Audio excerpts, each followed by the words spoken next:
Boa tarde, gente! Boa tarde, galera! Dificilmente eu dou boa tarde, já perceberam isso? Geralmente eu venho da academia, naquela agonia do bom dia. Só que hoje os meninos estão de férias. Gente, de férias de novo, mais 15 dias, não é brincadeira não. Pense 5 crianças em casa. Segunda-feira não teve aula porque alagou a nossa cidade. Aí terça começou 15 dias até o dia 31 de março. Estamos no primeiro dia, o jeito que eu já tô, descabelada, preocupada. Achei a atitude do nosso governador um pouco antecipada. Poderia ter esperado mais um pouco? Poderia. Porque se o vírus chegar na cidade, que não chegou ainda, nem no estado, aí sim ele vai precisar paralisar. Então, se ele já parou os 15 dias agora, quando chegar, que em nome de Jesus não vai chegar, aí vai ter que parar de novo, aí vão ser 30 dias. Aí imagina uma mãe com 30 dias, com filhos em casa. Você, mãe, sabe o que eu tô falando. E é sobre isso que eu queria falar com você aqui hoje, sobre os nossos pensamentos. Deus ministrou muito ao meu coração neste dia. Pensai no que é do alto e no que traz esperança. Gente, com todo mundo que eu converso, com todo mundo que eu falo, que eu dialogo, tudo é coronavírus. Ninguém fala mais nada de outros assuntos. Todo mundo preocupado, todo mundo tenso. Mas a palavra que eu venho te dar hoje aqui é uma palavra de ânimo, de fé, de força, de que o nosso Deus fala na palavra dele que não se cai uma folha se não for da vontade dele.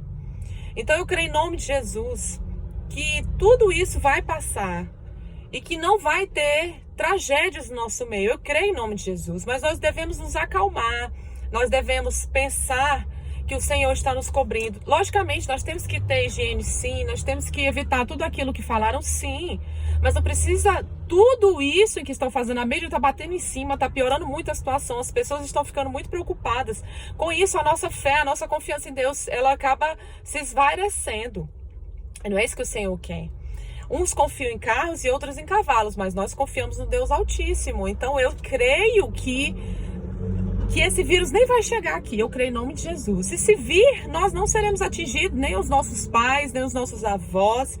E eu creio em nome de Jesus que o Senhor está no controle. E eu me lembrei de um texto que eu li quando eu fazia administração de empresas. E lá falava a história de um homem em que ele era muito próspero vendendo cachorro-quentes. Talvez algum de vós já tenha ouvido esse texto. E ele vendia cachorro-quente, ele era muito próspero, ele vendia o melhor pão, a melhor carne, a melhor salsicha e tudo. O filho dele saiu de casa para fazer faculdade fora, faculdade de economia. Só que nesse tempo existia uma crise naquele país. Então toda vez que o filho ligava para ele, o filho falava para ele. Ele não tinha acesso a jornal, televisão, ele morava no interior. Então o filho falava: pai, as coisas estão difíceis. Pai, tem uma crise econômica muito grande instaurada. Eu acho que o senhor tem que mudar a sua salsicha. Essa salsicha que o senhor usa é muito cara. Pai, muda a carne de primeira para de segunda. Pai, muda o pão. E ele foi mudando. Ele era o melhor e o maior vendedor de cachorro-quente. E com tantas essas mudanças, as coisas foram acontecendo e ele foi perdendo clientes, perdendo. E ele simplesmente fechou o estabelecimento dele. Quando o filho dele se formou, que voltou à cidade, o filho dele tomou um susto. Pai, fechou o estabelecimento? E ele falou: sim, meu filho, você tinha toda a razão, existe uma crise no mercado. Só que o principal disso tudo, gente, é que a crise estava na mente dele. Se ele continuasse vendendo o melhor pão, a melhor salsicha, a melhor carne, ele iria ter os clientes. Porque o que fez ele perder clientes foi a forma em que ele mudou os ingredientes dele.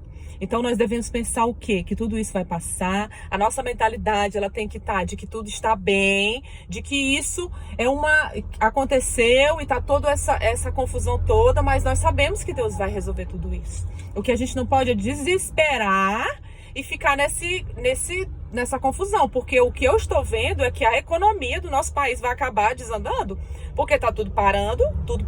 A minha maior preocupação hoje, eu confesso, é a economia, porque o vírus nem chegou aqui, do Maranhão, né? Estou falando do meu estado. Tem um caso suspeito, agora que tem um caso suspeito. E já tá esse alvoroço todo mundo parando nas lojas, ninguém mais quer trabalhar, os meninos não podem estudar, tá tudo parado, tá isso tudo. Então vamos mudar, vamos começar a orar, vamos começar a repreender esse mal, vamos começar a levantar nossa cabeça e declarar: eu não vou pegar esse vírus, a minha cidade não vai ter isso, eu vou ter o melhor da terra para mim, para os meus filhos, para os meus amigos. Eu declaro e profetizo que nenhum mal chegará à minha tenda. E é esse o nosso pensamento, porque se a gente for acreditar em tudo que a mídia publica, em tudo que falam, nós vamos desequilibrar emocionalmente. Não é isso que a gente precisa nesse momento. Então, tenha uma atitude de fé nesse momento. Se levante, declare que a sua casa é de Jesus, que os seus filhos estão guardados. Olha, hoje eu entrei para fazer um lanche num lugar, no estabelecimento, que eu tô fitness, mas eu lanche, né? Suco de laranja e tal. E tinha uma mulher com máscara. Aí, quando ela chegou perto do balcão, a pessoa que tava do lado já se afastou dela. Gente, eu fico pensando assim, daqui uns dias não tem mais ninguém mais, nem se fala, nem olha no olho, com medo. Nós temos que ter um mínimo de educação, na verdade. Então, que nós possamos, em nome de Jesus, ter uma atitude de fé, uma atitude de vitória, começar a pensar em outras coisas, mudar o foco para que as coisas andem, porque parece que está tudo amarrado em meio a esse negócio de coronavírus. Tenham uma boa noite, uma boa tarde, na presença de Deus. Eu tô indo para casa, porque é 5 meninos, né, de férias, 15 dias. Meu Deus.